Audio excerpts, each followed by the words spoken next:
Selamat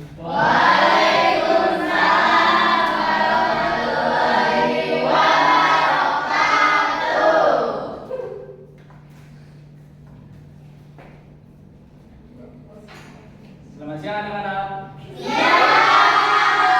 Bagaimana kabar kalian hari ini?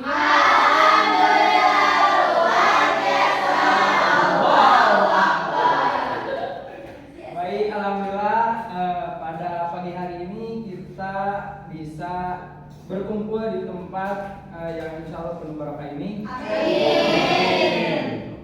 Dan juga alhamdulillah kita bisa bertatap muka dan juga kita bisa belajar pada kesempatan kali ini. Oke. Sebelum kita memulai pembelajaran kali ini, apakah ada yang mau memimpin doa? Sylvia. Baik, sebelum mulai pembelajaran, marilah kita berdoa terlebih dahulu. Berdoa mulai.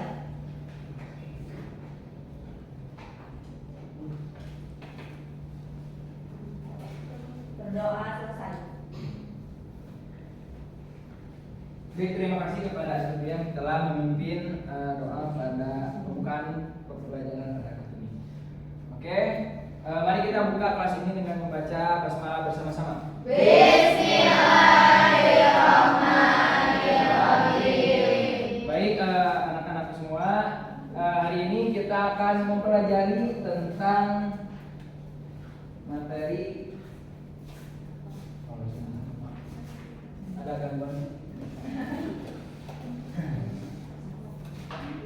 Hari ini kita akan belajar tentang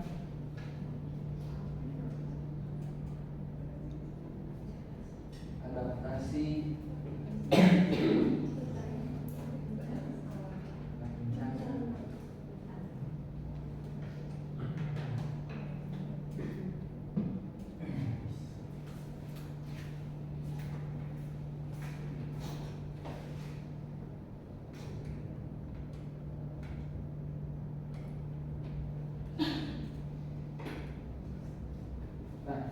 pada kesempatan kali ini kita akan belajar mengenai adaptasi bencana alam. Nah, anak-anak semua, apakah ada yang tahu gitu apa itu bencana? Mas Aldo Pérez. Indra, silakan. Bencana adalah salah satu faktor alam yang bisa dikatakan bahwa itu dapat membuat manusia itu meninggal dunia. Kalau selain bencana alam, kalau seperti banjir itu bisa dikatakan bencana alam ketika ada yang meninggal dunia. Terima kasih.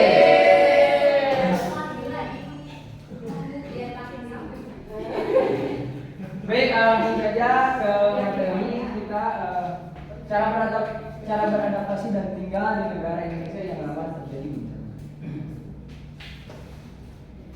Oke, tujuan pembelajaran kali ini selama mengikuti pembelajaran peserta didik diharapkan mampu untuk memahami konsep dan pengertian adaptasi bencana alam, kemudian mengidentifikasi bencana alam yang sering terjadi khususnya di Indonesia, dan terakhir memahami bentuk adaptasi dari setiap bencana alam.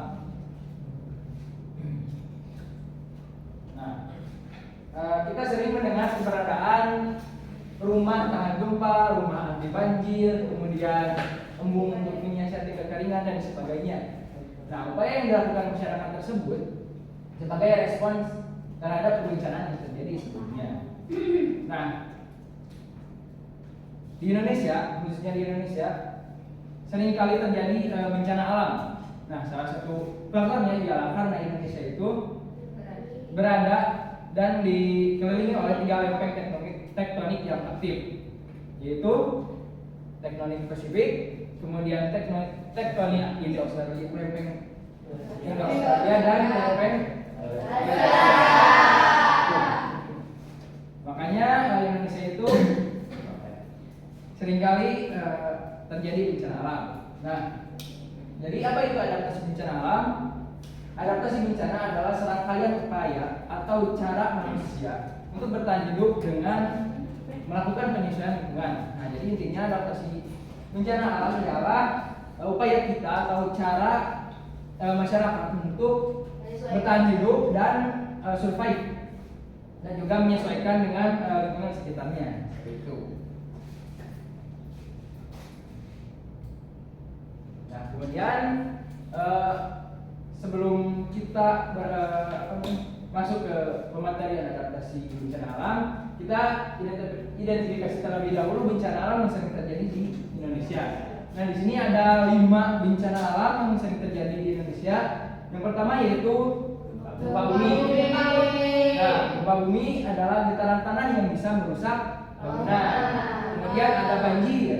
Banjir ialah air yang menggenangi area. Kemudian yang ketiga ialah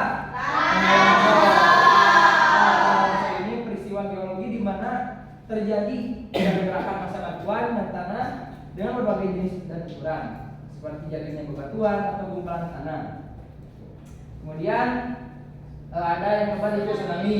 Nah, tsunami ini gelombang laut yang sangat besar dan kuat. Dan yang terakhir itu ada gunung api. Itu peristiwa yang terjadi akibat magma di dalam perut bumi yang keluar oleh gas yang bertekanan tinggi, seperti itu. Jadi ada 5, dan juga salah satu faktornya itu ialah tadi yang saya sebutkan, ialah karena Indonesia ini berada di 3 kecil lempeng yang aktif.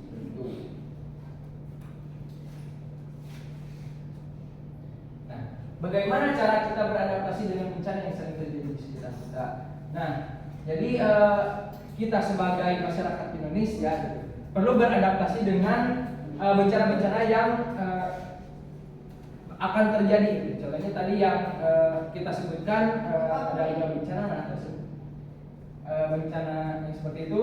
Nah, maka dari itu kita harus beradaptasi dan juga perlu menyesuaikan dengan lingkungan. Nah, yang pertama kita akan beradaptasi dengan bencana alam gempa bumi. Nah, perubahan bentuk dan konstruksi bangunan dan pemukiman masyarakat sesuai dengan syarat dan standar kelayakan hunian di wilayah yang mereka tempati. Nah, jadi untuk adaptasi gempa bumi ini lebih terhadap rekonstruksi bangunan atau rumah yang kita tinggali. Nah, bisa kalian lihat itu ada 2 contoh rumah yang bisa beradaptasi dengan gempa bumi. Ya. Yang pertama ada rumah Joglo di yang kedua yaitu Omo Sebua dan Oma Hada di Kepulauan Riau. Nah, 2 rumah tersebut terbilang bisa tahan dari gempa bumi. Nah, bisa dilihat strukturnya itu terbuat dari kayu, dan juga kayunya itu tahan lama, ya, tidak ya gitu. Jadi kayunya itu tahan lama dan juga tahan getaran dari gempa bumi itu. Nah, rumah Joglo dan juga Omo Sebua dan Oma Hada ini memiliki ya salah satunya keunikan yang dimana biasanya gitu kita itu membangun rumah dengan modern gitu, seperti memakai semen, itu bahan semen, kemudian beton dan sebagainya. Nah, kalau ini dengan bentuk kearifan lokal dan tradisional, masyarakat di Jakarta dan juga masyarakat di Sumatera Utara ini memakai kayu untuk bahan pokok dalam membangun rumah supaya bisa beradaptasi dengan bumi. Kemudian yang kedua adalah adaptasi banjir. Nah, strategi ini mengoptimalisasi peran manusia dalam menghadapi dinamika lingkungan. Nah, contohnya meningkatkan fondasi atau lantai rumah, membangun rumah bertingkat dan lain sebagainya. Nah, di sini ada 2 contoh bagaimana masyarakat bisa beradaptasi dengan banjir ataupun lingkungan yang selalu terkena banjir. Yang pertama ada gambar rekonstruksi rumah 2 lantai. Nah, sebelumnya rumah ini hanya 1 lantai ya, dan juga rumah ini berada di daerah yang sering terjadi banjir. Nah, maka dari itu masyarakat tersebut merekonstruksi rumahnya sehingga rumah tersebut menjadi 2 lantai. Nah, itu mengurangi resiko untuk bisa beradaptasi dengan bencana banjir. Nah, kemudian gambar yang kedua yaitu setelah pasca terjadinya banjir. Nah, di sini ada gambar warga sedang membersihkan sampah di sungai. Nah, perlu anak-anak saya yang cintai bahwasanya banjir ini salah satu faktornya ialah banyaknya sampah yang ada di sungai. Nah, sehingga masyarakat dan juga pemerintah itu harus bergotong royong untuk membersihkan seperti itu. Nah, salah satunya ini ada kontribusi pemerintah daerah dan juga masyarakat sekitar seperti itu. Jadi di sana ada bentuk pertanggungjawaban.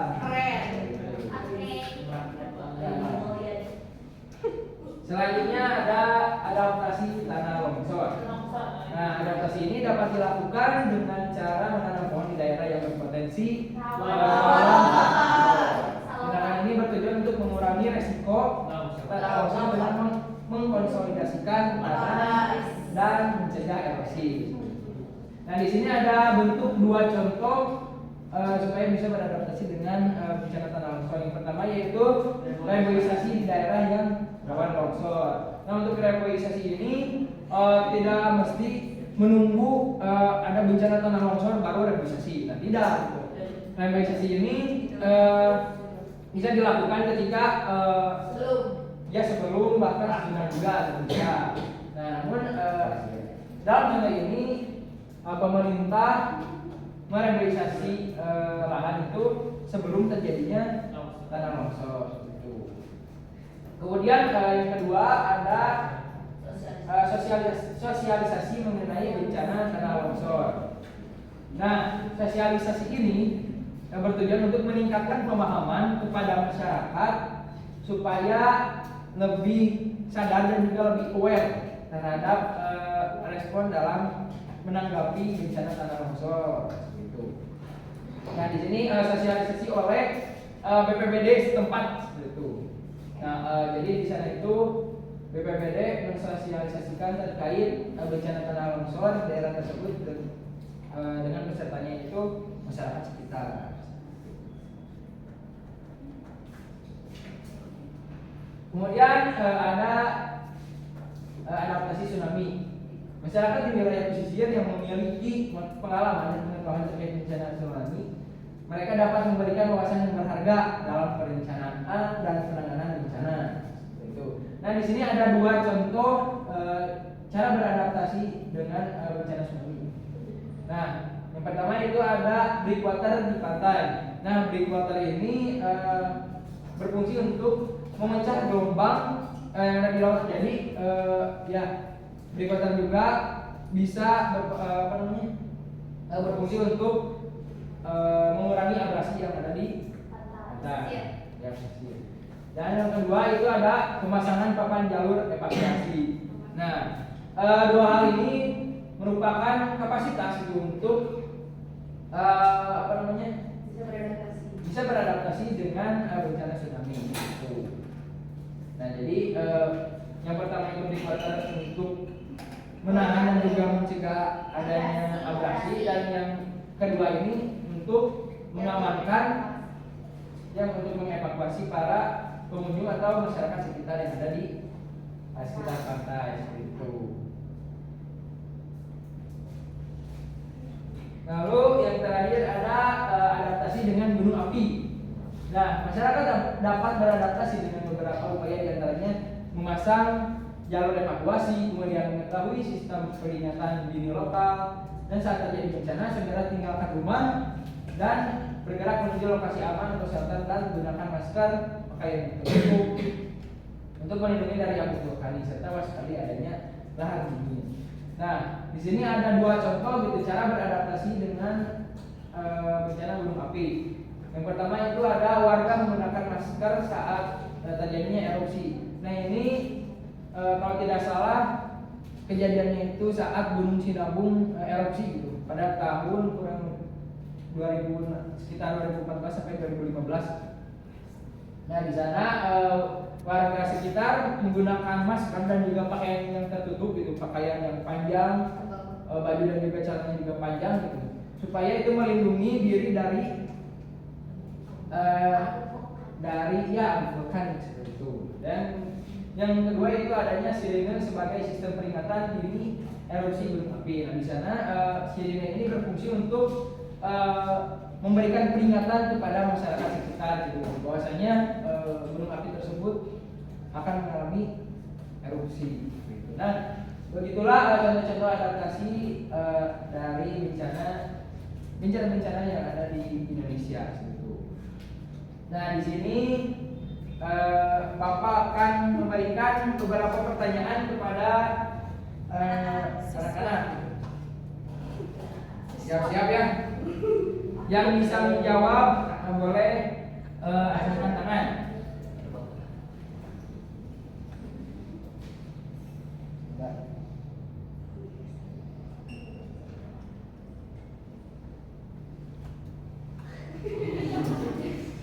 Kenapa tertawa nih?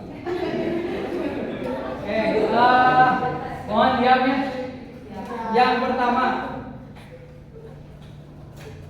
apa yang dimaksud dengan adaptasi bencana alam? Jadi, silakan. Menurut saya adaptasi bencana alam itu merupakan salah satu upaya kita dalam bisa menyesuaikan dengan apa yang di lingkungan kita dan menyadari itu apa yang akan terjadi dengan lingkungan kita. Seperti contoh kan kita udah tahu bahwa Indonesia itu diapit oleh 3 tektonik yang aktif. Jadi kita harus waspada akan bencana-bencana yang akan ditimbulkan dari kondisi wilayah yang ada di Indonesia. Terima kasih. Kemudian pertanyaan yang kedua. Siap-siap. Ada berapa bencana alam yang sering terjadi di Indonesia? Belum. Ada berapa bencana alam yang sering terjadi di Indonesia? Kemudian jelaskan salah satu bencana alamnya. Baik Pak, izin menjawab ya Pak. Di Indonesia ada 5 bencana yang sering terjadi.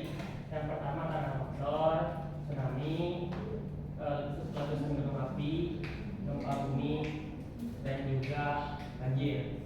Nah, kalau dicontohkan, saya ingin mencontohkan terkait dengan gunung api.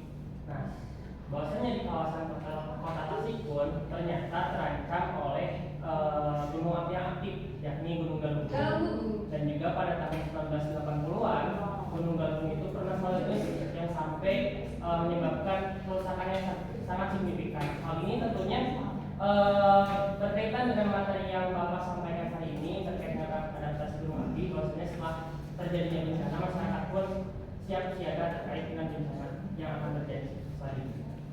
Terima kasih.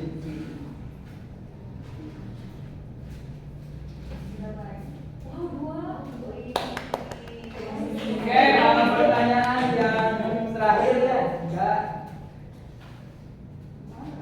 Bagaimana cara kita beradaptasi dengan wilayah yang sering terjadi bencana tanah longsor? Raisan, silakan. Adaptasi dengan yang rawan longsor itu kita bisa melakukan salah satunya itu reboisasi, lalu sosialisasi ke masyarakat. Oke, terima kasih Raisa. Baik,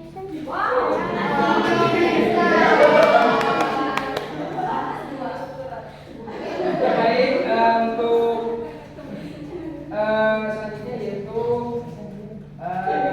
kesimpulan. Nah, dari anak-anak apakah ada yang menyimpulkan materi kali ini? Silakan aja silakan baca nih. Membaca. Ya.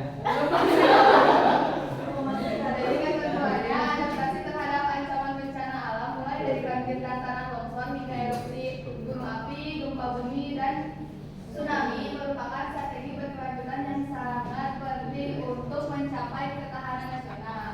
Adaptasi ini harus dilakukan secara menyeluruh, tidak hanya berfokus pada pembangunan infrastruktur fisik semata, tapi juga pada peningkatan kapasitas individu dan komunitas. Pada akhirnya, kunci ketahanan terletak pada kekuatan sosial, solidaritas dan gotong royong terbukti menjadi modal utama dalam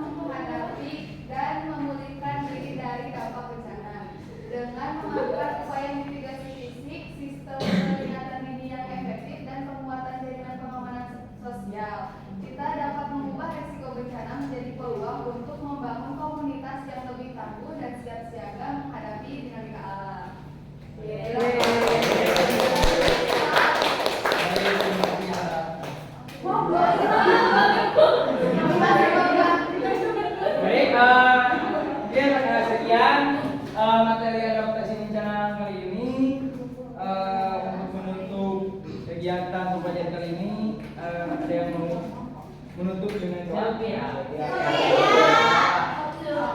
Selfie aja nggak apa-apa. Sebelum kita mulai pelajaran, mari kita membaca hamdalah bersama-sama berdoa.